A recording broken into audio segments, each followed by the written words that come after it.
Good morning. This is Pastor Ray Frank, Syracuse Wesleyan Church. Today is Monday, October the 7th. I want to take a little personal trip this morning in our Monday morning musing. I want to share what I think is one of the most significant events in the history of Syracuse Wesleyan Church since I've been the pastor for the last 5 years. And that is that Lorna's aunt and my good friend Violet Jones passed away yesterday morning about 10:45. Actually, while we were having our church service. She wasn't there. She was in the nursing home. Her son Jerry was with her, along with another lady from our church had been there in the room. But yesterday afternoon, I thought about Paul's words to the Philippians, "For me to live is Christ, and to die is gain." It really was a gain for Aunt Violet to pass on. I keenly feel the loss of her passing. What a joy to be her pastor for the last 5 years. But I know for her, it is a gain. No more pain, no more being cooped up in a body that wouldn't function right. She wasn't able to walk or move around. No more yearning to see her husband and brothers and sisters that had all gone on before her. She was the last one of her mom and dad's family of 12. What a reunion they must have had yesterday afternoon in heaven. In fact, I suspect that Mueller reunion is still going on in heaven this morning. It's a wonderful thing. Well, but the reason I think her death is such a significant event is because of the enormous impact she has had on the life of Syracuse Wesleyan Church. She's been a member for many, many years, over 70 years. She's been a part of this church. And I do not intend to lay out for you this morning all of her many accomplishments, her roles that she played in the life of the church. We'll do that through obituary and sharing at her funeral and many shared memories in the coming days. But I do want to just specifically share a little bit about what Aunt Violet meant to me personally. I suspect that I met her when I was just a child. My mom and dad would go to the same camp meeting, Pilgrim Holiness Camp Meeting in Hutchinson, Kansas, and for many, many years. I don't really remember her then. The first time I remember meeting her was when I was in college. Her son, Jerry, lived right across the hall from me in the dorm. And there were several times in those years, college years, that I met his folks. And one of the things that stood out to me as I was thinking about that yesterday afternoon was the fact that Aunt Violet had this way of making you feel like she really was interested in you and what you had to say. And I just remember thinking as a college kid, that was just, for an adult to make me feel that way was pretty unusual. And so that kind of stuck with me. The first real significant interaction I had with her was at Brad Griffin's ordination service. I think it was about 2006.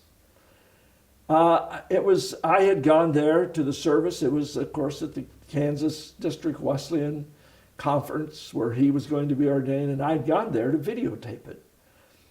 Just as sort of a way of help my own grieving over his dad's death, Rick had died the year before.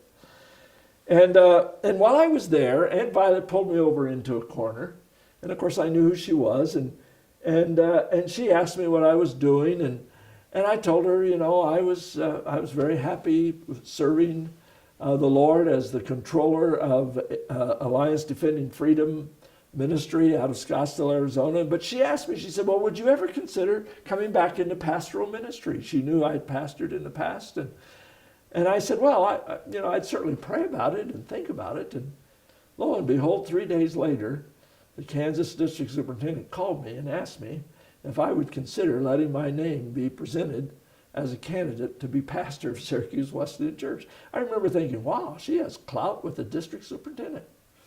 Well, as a matter of fact, when the church was going through a crisis in July of 2019, she reached out to the newly elected district superintendent, Nate Robenstein, and told him that I might be someone who would be available and able to fill in for a month or so while the church was going through crisis. And so I got another call from a DS on behest of Aunt Violet asking me if I'd come to fill in for a month. And I said, sure. And of course, that was more than 5 years ago. Well, one of the things that happened during that month, and I think it was something the Lord used to very significantly impact my life.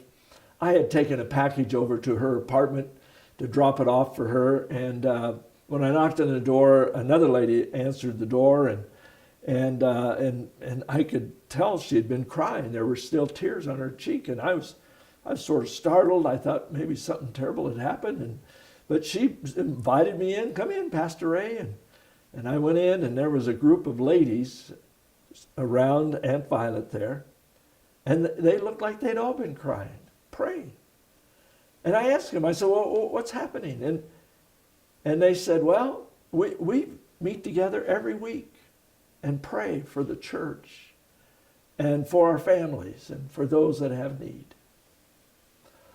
Well, I remember walking away from that chance encounter thinking, wow, I think I would enjoy pastoring a church who had that kind of prayer support. Well, not too long after that, once more, I got a call from the Kansas DS asking me. Now, I don't think Aunt Violet had reached out to him that time. She may have, I don't know. But anyway, he called and asked if I'd be willing to fill in for the rest of that church year as the pastor of Syracuse Wesleyan Church. And I believe God had planted that seed in my heart to make me open and willing to prayerfully consider doing that. So I don't know how significant that event is, whether or not my being pastor at Syracuse Wesleyan Church even raises to a significant event in the life of the church, but it's certainly significant to me. And I so enjoyed being Aunt Violet's pastor. You know, she was so very pleased when Lauren and I came to pastor, and she would ask me many times how she could pray for us. You know, we had her here for meals in our home, and we ate with her in her home many times. And just over the years, what a rich and wonderful relationship we had.